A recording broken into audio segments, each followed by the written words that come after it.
او ترسناکترین قاتل سریالی ایران بود که رضا شاه خواستار دیدار با او شد.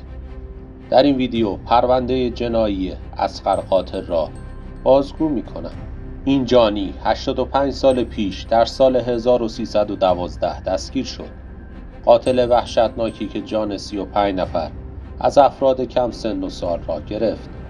در آخر این ویدیو صحبت‌های رضا شاه با اصغر قاتل رو تعریف می‌کنم. قربانیان خودش رو بعد از تجاوز سر می‌بریده. اما ماجرا چه بود؟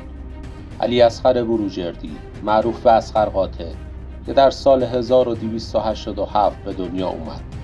اون اولین قاتل زنجیره‌ای ایرانه که قربانیانش رو افراد کم سن و سال تشکیل میدن و قبل از کشتن به همه اونها تجاوز میکرده. علی اصغر در خانواده‌ای شرور، دزد و قاتل بزرگ میشه.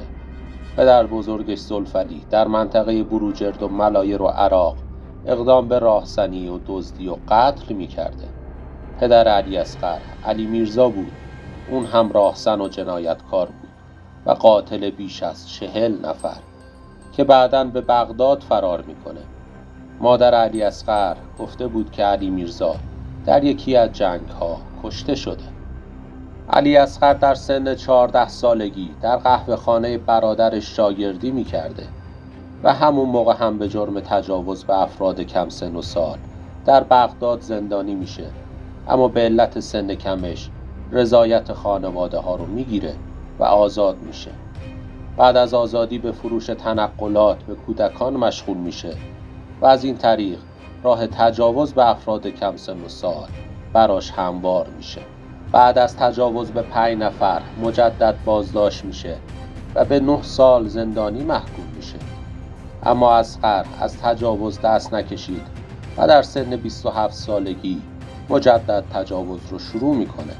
قبل از اینکه اعترافات اصغر قاتل درباره جنایاتش در عراق را توضیح بدم، این ویدیو را لایک کنید و برای دیدن سایر پرونده های جنایی قتلگاه رو سابسکرایب کنید.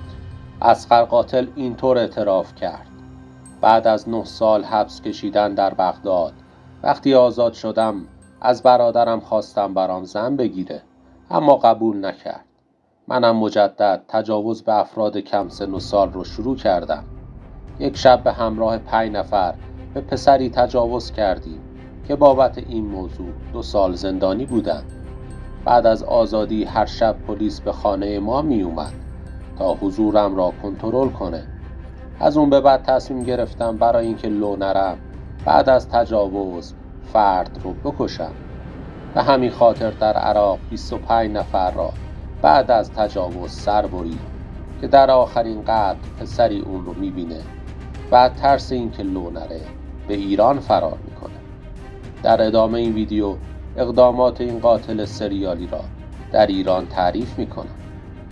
اصغر بعد از ورود به ایران در کاروانسرا مشغول فروش بامیه میشه که همین موضوع باعث شد مجدد با افراد نوجوان ارتباط بگیره.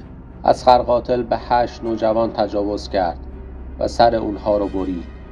کشف جسدهای مسلح شده نوجوانها در کوره ها و قناتهای منطقه شترخان باعث ترس و وحشت فراوانی بین تهرانی ها شده بود.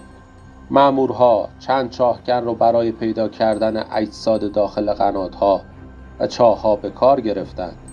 مامورها در تاریخ 8 اسفند سال 1320 مشغول جستجوی اجساد در چاه‌ها و قنات‌های اطراف امین‌آباد بودند که به یک مرد میان سال برخورد می‌کنند که دستش پیت حلبی و کارت بوده.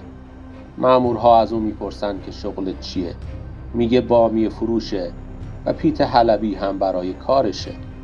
داخل پیت لباس خونی پیدا می‌کنند که بعد از دستگیری و بازجویی اصغر به قتل‌ها و تجاوزها اعتراف می‌کند. اصغر قاتل گفته بود که به 25 نفر در عراق و 8 نفر در ایران تجاوز کرده و بعد سرشون رو بریده. دادگاه اصغر قاتل در خرداد و تیر ماه 1321 تشکیل شد و به اعدام محکوم شد. اصغر درباره توجیه جنایاتش گفت: اینها یک عده بی پدر و مادر هستند، بی سر و پا و خوشگلند وقتی که ریش آنها درآمد دزدی می‌کنند. من با اینها دشمنی دارم. اینها دشمن مملکت هستند. به این جهت آنها را کشتم. من در خارجه که بودم از اینها خیلی بودند و خیلی از آنها را کشتم. اینجا که آمدم دیدم در اینجا هم هستند و آنها را هم می‌کشتم. در انتهای این ویدیو نحوه برخورد رضا شاه با اصغر قاتل رو تعریف می‌کنم. اصغر قاتل هنگام اعدام ابتدا شوخ و سرحال بود، اما وقتی طناب دار رو دید در هم شکست و گفت در صورت آزادی 2 گوسفند برای قربانی نذر میکنه. اصغر قاتل وقتی پای چوب دار رسید گفت من چند ولگرد و مجهول الهویه را کشتم، شما به خاطر آنها مرا میکشید؟ نظرتون رو درباره این پرونده جنایی کامنت کنید. اما ماجرای دیدار رضا شاه با اصغر قاتل چی بود؟ رضا شاه دستور داد اصغر قاتل را بیارن پیشش. رضا شاه از اصغر پرسید علت این که بچه‌های بیگناه مردم رو تجاوز می‌کردی و می‌کشتی چی بود؟ اصغر جواب داد قربان، اولا این بچه‌ها همه مفعول بودند و گناهکار و هیچ کدوم بیگناه نبودند. رضا شاه گفت پس تو خودت هم که فاعل بودی گناهکاری. اصغر جواب داد قربان، برای اینکه مطمئن بشم که این اطفال مفعولند این آزمایش رو می‌کردم که بعداً با اطمینان خاطر سرشون رو کف دستشون بذارم. رضا شاه پرسید چند نفر را کشتی؟ بدون معطلی جواب داد 33 نفر. رضا شاه با نفرت و خشونت گفت ببریدش، جانی بلفطره رو. در این ویدیو ماجرای اولین قاتل سریالی ایران رو توضیح دادم که به 33 نفر تجاوز کرد و بعد سر اونها رو برید. این ویدیو رو لایک کنید و برای دیدن سایر پرونده های جنایی قتلگاه رو سابسکرایب کنید. در ویدیو بعدی پرونده مرگ 3 کودک همبازی رو تعریف خواهم کرد.